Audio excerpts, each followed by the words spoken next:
Good afternoon, ladies and gentlemen. Welcome back to SkyFactory 2.5. Here we are on top of our mob farm, and today you can see we've got some stuff around it.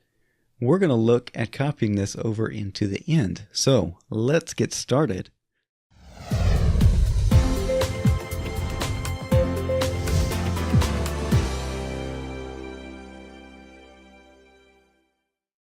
That's right, ladies and gentlemen. Today we are going to be playing around with a different mod, one that we will get into in more depth a little later, but I figured we should kind of dip our toes in and see what this mod has to offer. And that's the RFTools mod. We're going to be playing specifically with the builder block. Let's take a look at what it offers us. So we've got this builder and we can do a lot of things with it. One of which that we are going to be playing with this time is rebuilding a structure from one spot to another. So a couple episodes ago, we built this cursed earth mob farm right there. You see it? It's been working very well. It's been providing a lot of useful items, and it would be nice if we could move that to the end. Not that we really need ender pearls, but we do need something called dimlets. Let's take a look here. Unknown dimlets. These are a drop. It's a rare drop from enderman, and the best place for enderman to spawn is in the end. So why not make this OP mob farm over in the end? We can get tons of unknown dimlets, and then hopefully what we can do is find one that we can use for this syringe that we got from the dragon in the last episode. So that's what we're working towards. We want a dimension that spawns ender dragons just as its default mob spawn. And the reason we want that is because we want more awakened hearts, or we want more of the dragon hearts. Let's see if we've got some of those.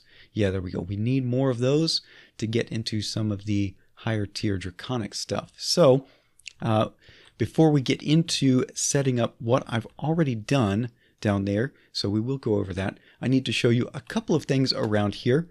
First, I got tired of manually moving these tanks from one side to another. That's got gold in it. This has gold. So it's kind of messed up at the moment. We'll get that figured out. Don't you worry. In fact, what we can do is probably just put this on top. Right there. And will that? It won't extract by default. We have to do this.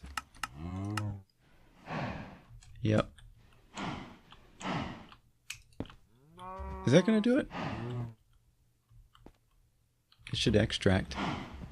Extract. I am wasting time. Always active. No, it's not going to do it. Okay. Well, whatever. We'll get that figured out off camera. But suffice it to say, it was a lot easier just to line all these up and automatically send them into the ME system. So the other thing that we've done, not around here, well, I made an armor stand for the wyvern stuff that we built last episode. Not too big of a deal, but I have put in some elevator blocks that take us down to these various things, but not much has changed in here. I'm still not running our ore processing right there because we have to move these machines right here away from the tesseract. Too close, and we end up smelting things that we don't need or mean to smelt. So all of that aside, let's take a look at a few of the things we're going to be playing with today. So let's look back in our RFTools book, and what we need to do before using the RFTools Builder to move a structure, or copy a structure, you have to set up the shape for it. You have to set up the bounding box for what it's going to copy. And the way you do that is through these blocks called space chamber blocks, and you need a space chamber controller.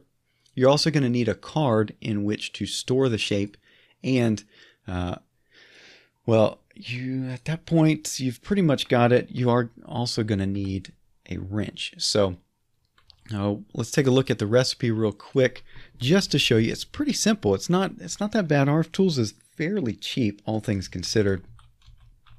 For early on in a SkyFactory type situation, not very cheap at all, but once you start getting some of that ore processing going, you're pretty good.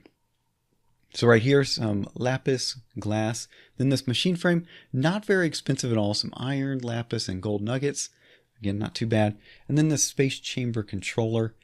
It's a space chamber corner block with some ender pearls and redstone torches. So not too shabby, not too shabby at all. And then actually you saw all the recipes are in here, right there. So for that shape card, not bad at all. So anyway, it's not too expensive, but where it really gets expensive is that every operation on the RFTools Builder does require some RF. So what we need to do, we've got, what is this thing? Oh, goodbye. So what I've done is I've outlined the shape that we're going to be putting into the shape card. So we've got the entire bounding box except for one layer. The reason we don't want that layer is because I need to change up how the mob farm is going to work in the end. So endermen are 3 tall, but this mob farm only has 2 air blocks, right here and right here. That's it. And I didn't want endermen spawning in this one. We're going to worry about endermen spawning in the end. So we're going to copy this thing without the ceiling, and I'll come back in with the ceiling a little later. So just to give you a heads up there about that design decision. Now in the end, I don't know if Cursed Earth burns by default. So it kind of has daylight? I don't know. We'll find out. We will find out. But anyway, this is the bounding box, and what you do is you take this wrench, and I'm not sure if it can be any wrench or just the RFTools. I just built the RFTools one. So there we go. We got the chamber successfully created.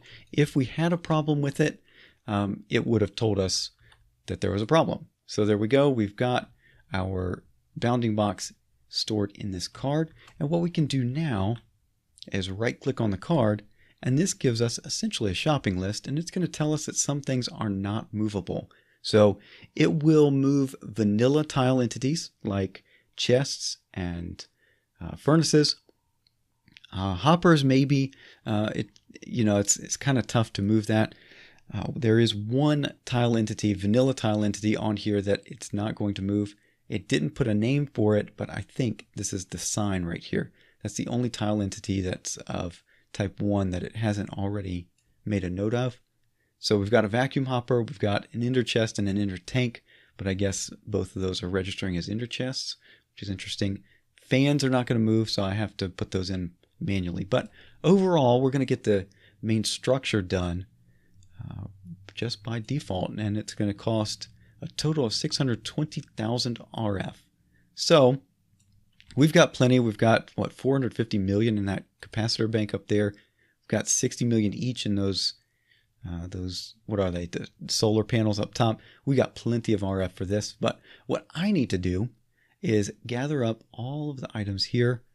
And then there's one more thing I was thinking of that where this has a question mark.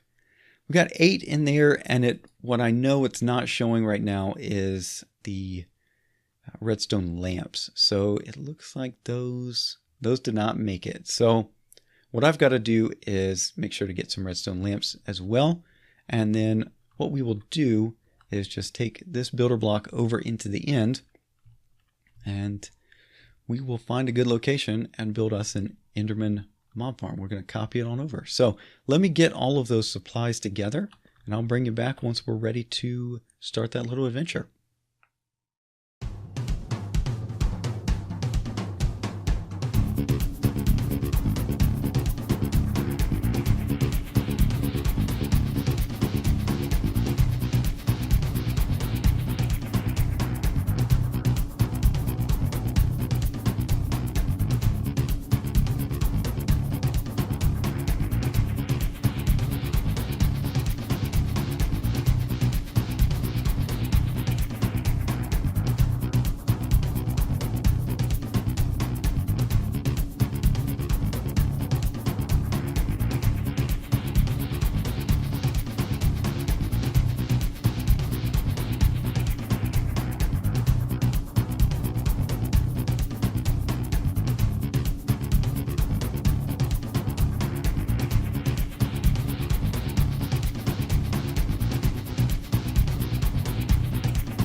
Well, ladies and gentlemen, hopefully you enjoyed that little time lapse or montage, or I'm not sure what I ended up doing, if I managed to or not, but hopefully you enjoyed that if I did in fact do a montage of gathering all of these supplies here. And again, we may not actually get these properly put in. The RFTools Builder may not quite do it. But before we get over there to the end to build this thing, I have to make sure that this thing is chunk loaded, because once we go to the end, the overworld is going to unload from memory, because we're not on a multiplayer server. If we were on a multiplayer server, then the mob farm would be within the standard loaded chunks, and that's not the case here. So let me show you something. We're not going to do another chunk loader like we did here as part of the achievements. We're going to use another thing that's in the game, and that's for any mod pack that includes the FTB Utilities mod.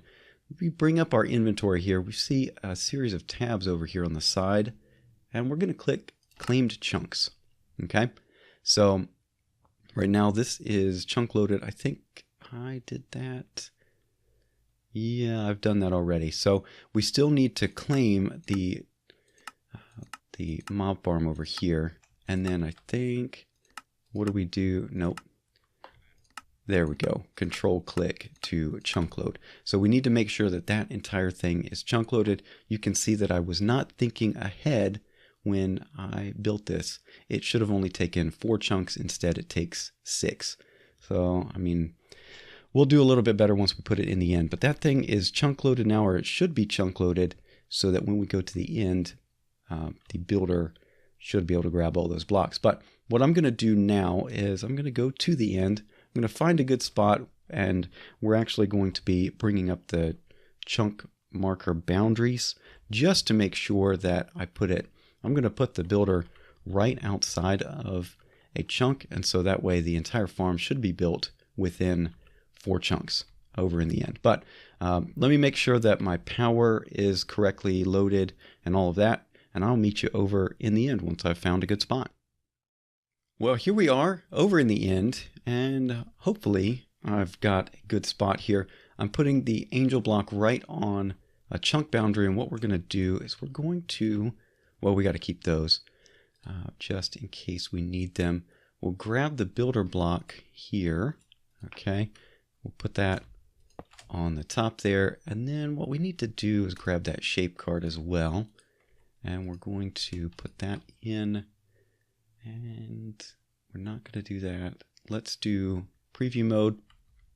Okay, so now what you can see is that once you enable preview mode, it doesn't quite have everything, does it? Let's see. No, it doesn't quite have this top layer.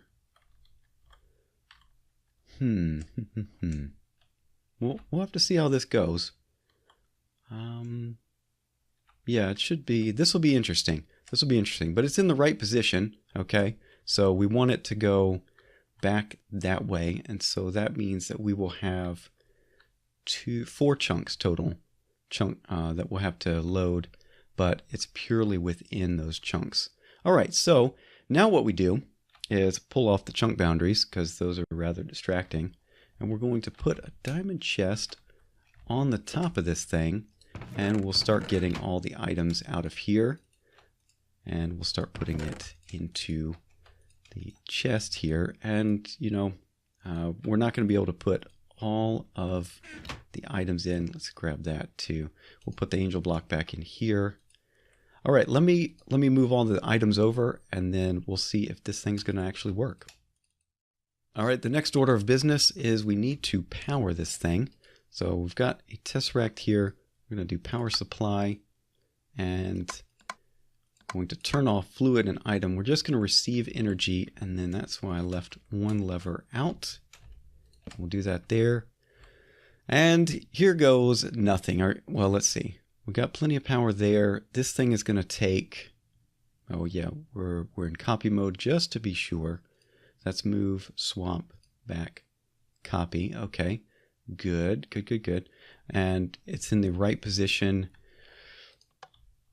is that going to... Okay, it's trying. Okay, so it's doing some stuff. All right, did it get stuck? I think it got stuck. No? Okay, slowly but surely. Okay, it's just going to go slow. So maybe... maybe we time-lapse this one too. So I'm just going to hold back here and we'll see what it ends up with.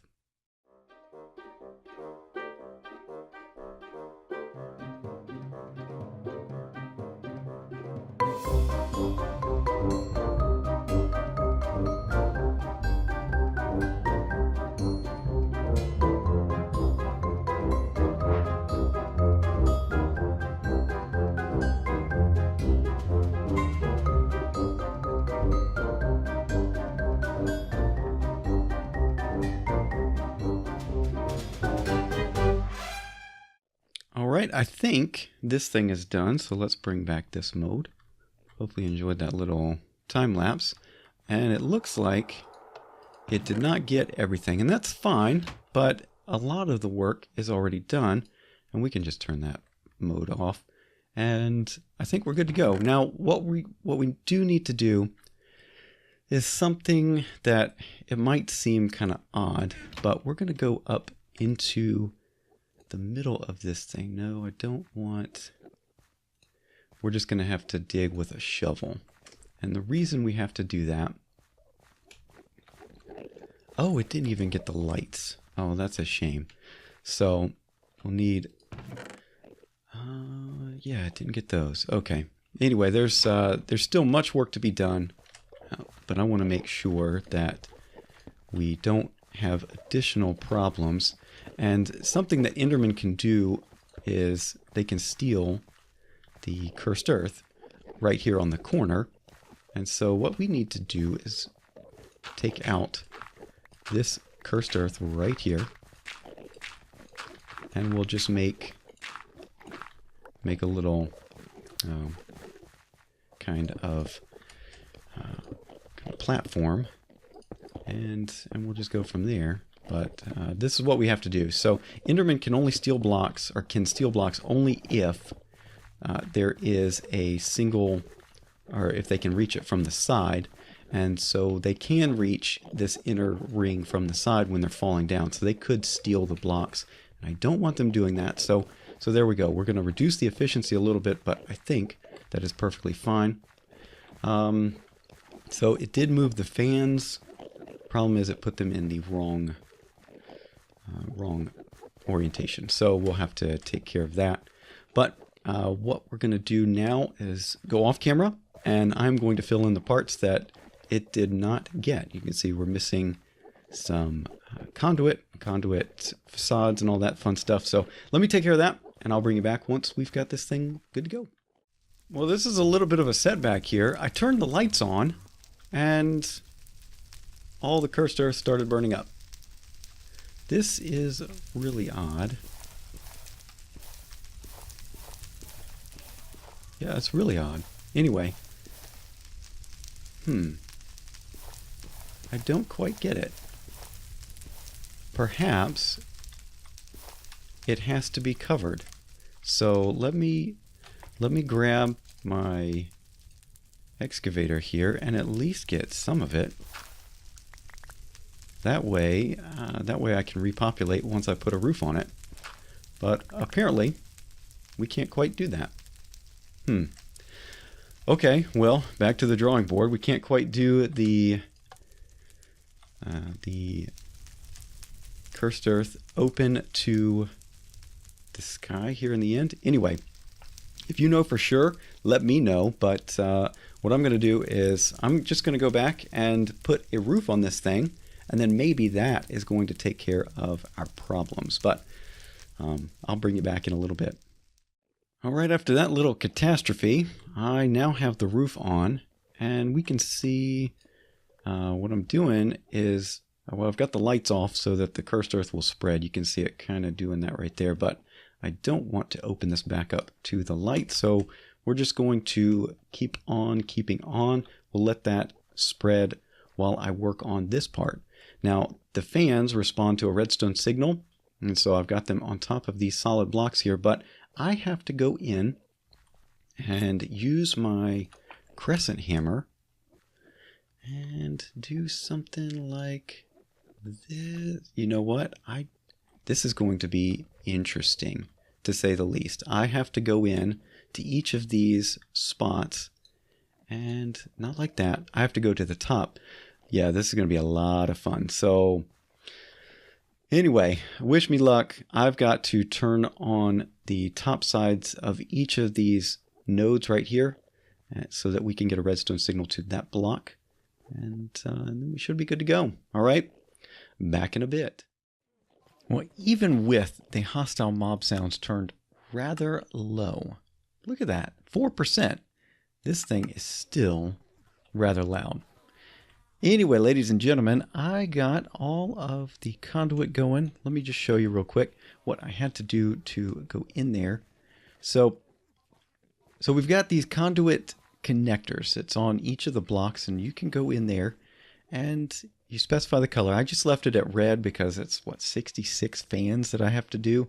I didn't want to have to set the color as well, but I did have to come in and set strong signal so that it actually powers the block rather than kind of a weak signal, and it would be powering just the fan. The problem is it's not touching the fan, it's touching the block that is then supporting the fan. So anyway, that's a little annoyance, if you will, but I had to do that 66 times all the way around. So I think we're all set. Just to give you a heads up about how this is working though, right here is the light control. And we can go in here, and we see that that's on green, and then this other one, the default, is red. So red controls the fans, and green controls the lights. Let's just take a look in here. Everything should be going in there. But yeah, we are getting tons and tons of drops, and what I've done, kind of like I showed you earlier in the episode, I have set this as claimed and chunk loaded, so we are going to keep the enderman farm going all the time. So I want to head home and we can check our ME system real quick. Little lag spike there. And let's go in here, check the ender pearls. Ender pearls are going up, which is good. You see that? Also, enderman heads are going up, and the mob souls for enderman are going up because I did put the Reaper 5 enchantment on those diamond spikes. But more importantly, unknown dimlets. We're getting those. Not a lot, but we're getting them. So I'm probably going to be going AFK for quite some time and letting those build up because we need to get to that point. We need to get some dimlets going. We need a lot more than 77 because we're going to need, we're going to be using, remember that syringe? Our long-term thing is to create this world, this RFTools dimension that spawns dragons. So let me just show you what we got to do for that, or just give you an idea. We need to get dragon. We see this dimlet right here, the mob dragon dimlet. We need that. We can only build it or attempt to find it, but trying to find it is going to be very difficult indeed. But we can build it as long as we find some other dimlet that is rarity 6. So that's something we got to work towards. That's why we're getting this enderman farm going. We don't need the ender pearls so much because we've got the enderman essence coming in from the farm. And we've got ender lily seeds going. So plenty of sources for ender pearls, but the main thing is the dimlets. Anyway, we got the mob farm we got it copied. It wasn't the prettiest, I got to be honest. It required some manual effort, but it got the main part of the structure done, which is pretty cool. And we used the RFTools Builder block for that, which I've used it for quarrying in times past, but this one, copying a structure, which is pretty cool. Anyway, hopefully you enjoyed. If you did, a like is always appreciated. And if you haven't done so already, think about subscribing so you're up to date with everything going on the channel. Real quick plug, we're coming up on 640 subscribers. I want to do a 10 stack special. So if you have any questions you would like to ask me, feel free to go to the ask.fm page down below, and that's in the description. Or you can ask me here or on Twitter at MCSoapTheGreat. Feel free to drop questions in there, and I will put them in the 10 stack special coming up pretty soon. We're about 15 away. Once we solidly go over 640, we'll do the 10 stack special. Anyway, once again, thank you so much for watching, and we'll see you in the next one. Bye-bye.